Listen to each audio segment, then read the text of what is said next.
Last year I released the first 4 parts of my Fallout 4 analysis, which total about 14 hours combined. Now I realize starting into such a series may be a bit daunting, so I decided to clip a few major segments out to be their own standalone videos. Specifically, each section on the 4 factions you can side with for the main story. This video covers the Railroad. If you enjoy this video, please subscribe and consider checking out the full analysis. Despite already going into how incompetent the Railroad is, there's still some shit to talk about here. The entire faction as a whole seems like their goals and motivations aren't fully thought out.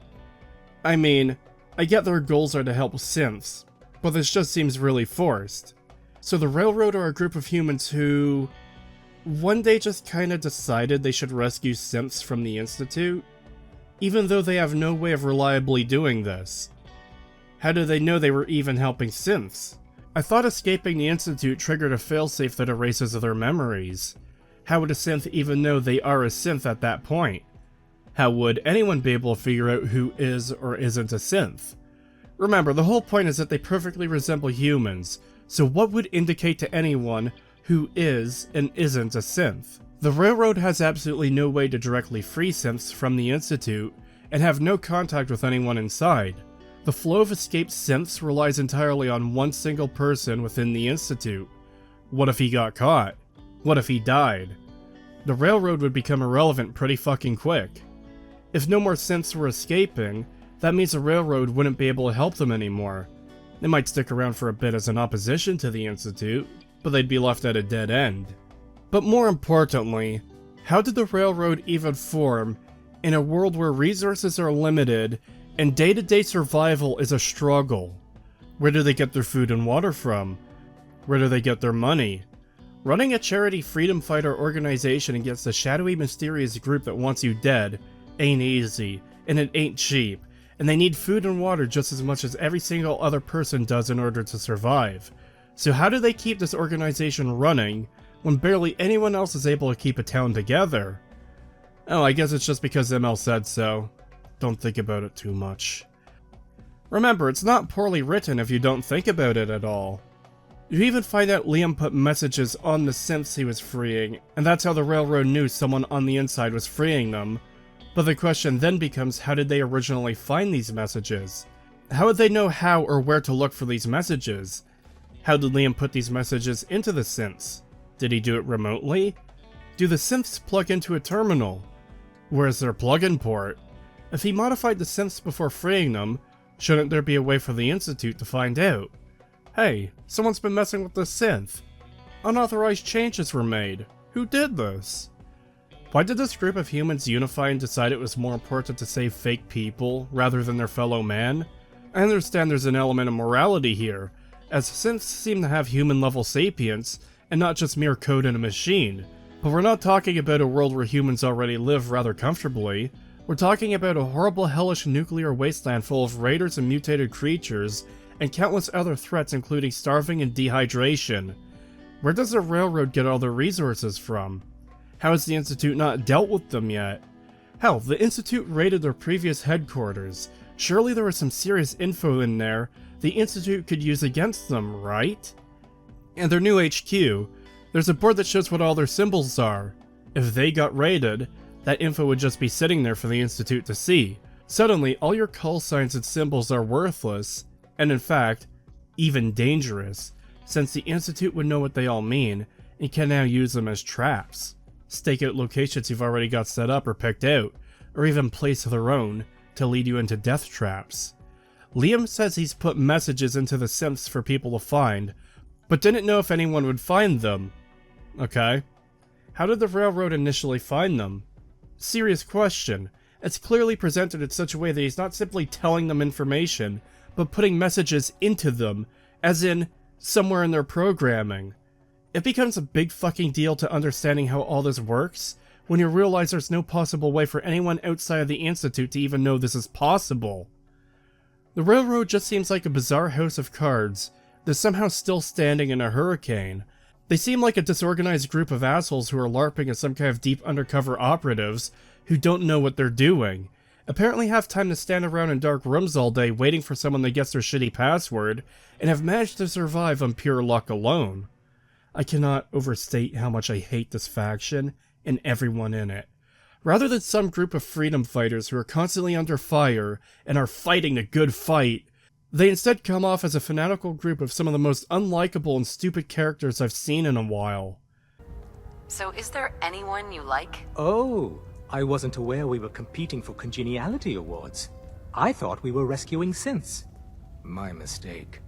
I'm going back to their whole password issue from the last video, so I'm not an expert in running an underground resistance movement or anything like that, but I can tell you some basic things I do differently from the Railroad to reduce my chances of being wiped out entirely. See, as I mentioned in the previous section, the entire leadership of the Railroad hangs out in one location, their current HQ. This means they can be wiped out in one fell swoop, which is a stupid tactical move. Logic dictates you'd have parts of your leadership in different underground bases instead of having an established headquarters, so if one gets raided and wiped out, your entire organization doesn't die with you. Let's pull this all the way back to the Switchboard, their previous HQ. It was raided by the Institute. People died, and others escaped. If I were in their position, I'd have several locations scouted as potential new bases if needed. We'd have people scatter after an attack, and regroup when it's safe in at least 2 of these potential bases. One for the higher ranking and more trustworthy members, and one for the grunts and newer members you might not trust as much. This would be to prevent potential spies from leaking the new location of the leadership members, and it keeps everyone connected to the wiped out base separate from other bases to prevent unnecessary risk to them as well. You get the new main base properly established, and do some waiting to make sure it's safe, and then deal with all the call signs and stuff, and when you make your password for your new safe house, don't make it something brain-dead fucking retreaded. See, when you face death and outright extermination, it might make sense to take some measures to maybe prevent that. Our HQ was strong, defensible. Heck, we thought it was secure. Inside a minute, the Institute troopers breached the doors and turned it into a shooting gallery. The survivors didn't have time to grab anything. So we're getting something important we had to leave behind. The Switchboard being attacked by the Institute seems to be a rather recent development. I can't say how fast the headquarters in the old church got set up, but they should have waited maybe a few weeks, and they'd have a lot of time to come up with a password that isn't stupid. But I also get the impression they've been there for a while, because there's that phrase that's floating around at the start of the game, "Follow the Freedom Trail," that you can hear from rando NPCs and from Dr. Amari in the main story. I think I'm safe in saying the Railroad are quite possibly the single most stupid group of underground freedom fighters in fiction. Literally, the only reason they haven't been completely wiped out is because the Institute is equally stupid and have taken no proper steps to figure this shit out in the slightest, as well as plot armor.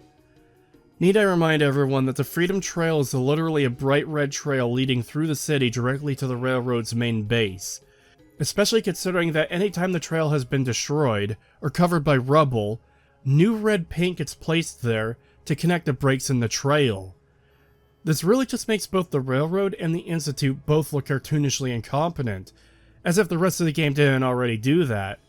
It's like 2 wily coyotes fighting each other and failing constantly. There are a whole 6 quests in the Railroad path. The first I've already covered in the previous video, and exists as part of the main quest, Road to Freedom, where you find the Railroad.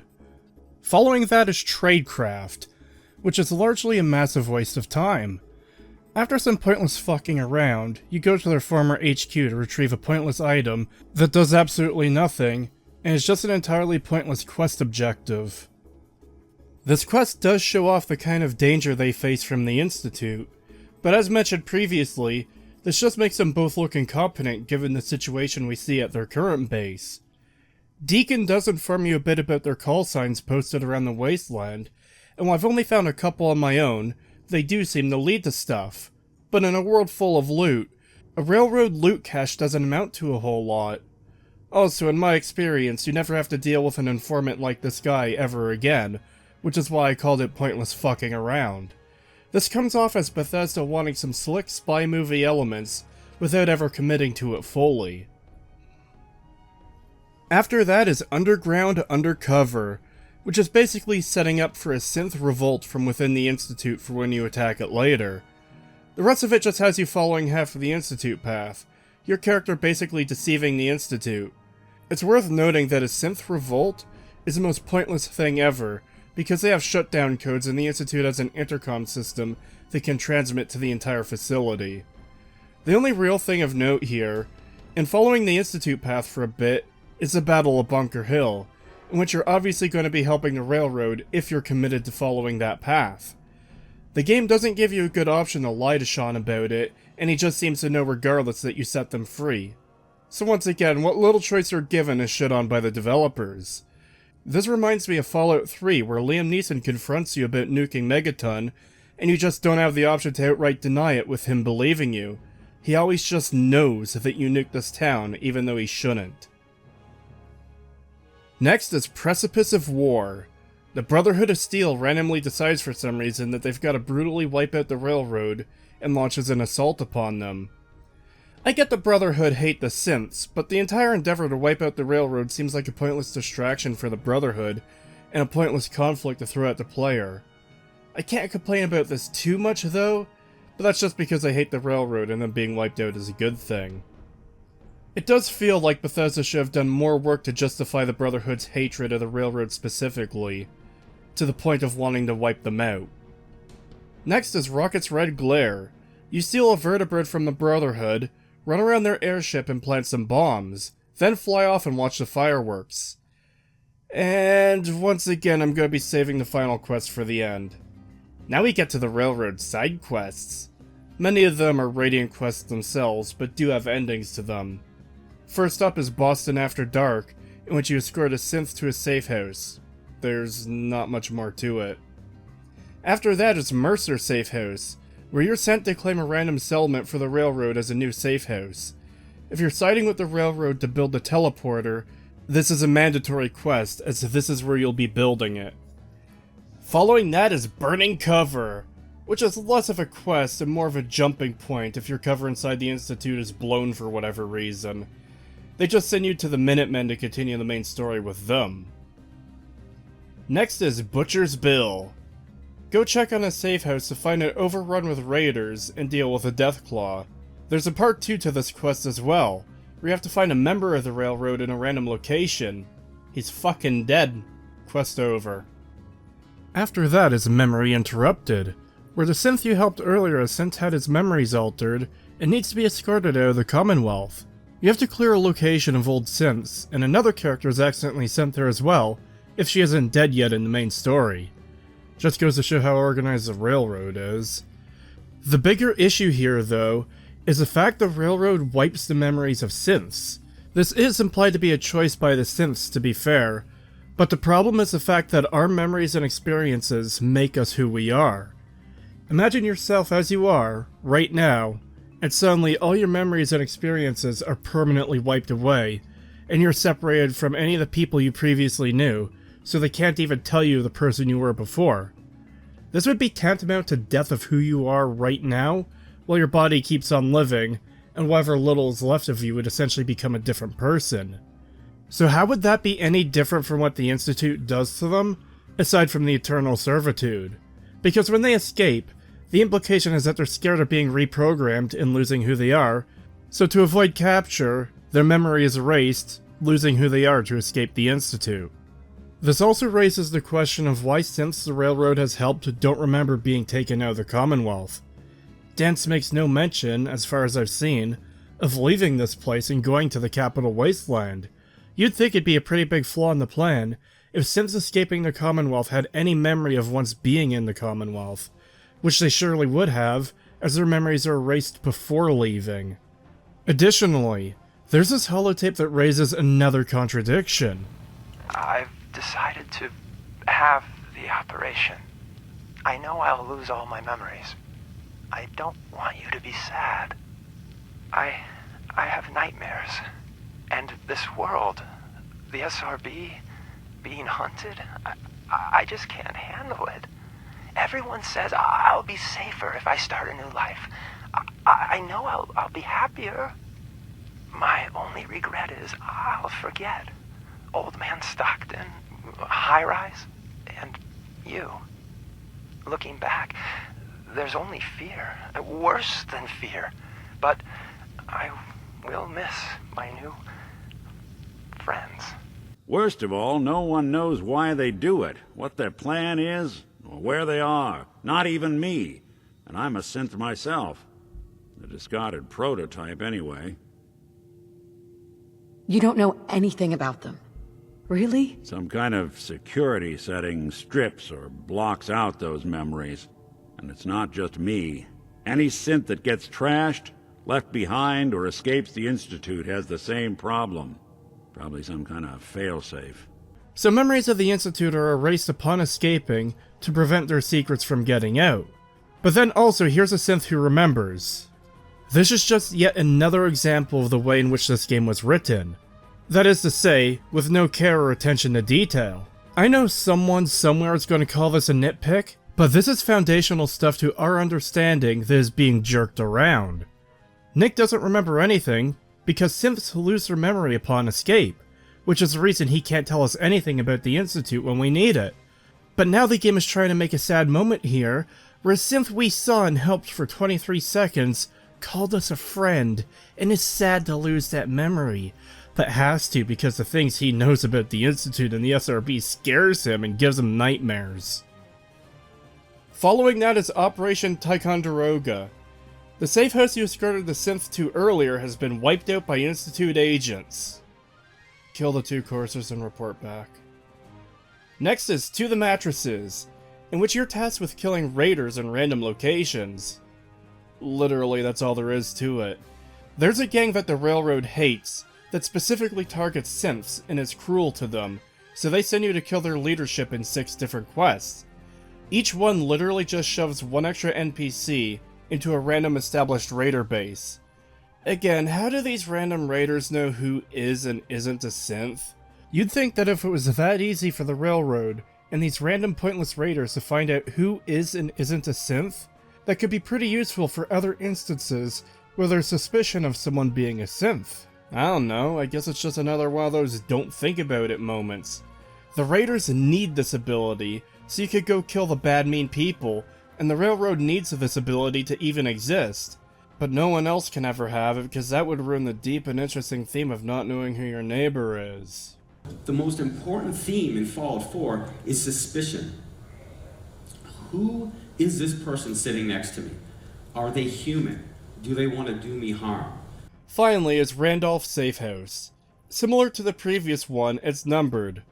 Literally all you do is clear out random areas of hostile creatures. That's it. The Railroad has separate Infinite Radiant quests too. Again, we'll be talking about this another time. One last note for this faction, fuck the Railroad. Thank you for watching. If you liked this video, please subscribe and check out the full analysis.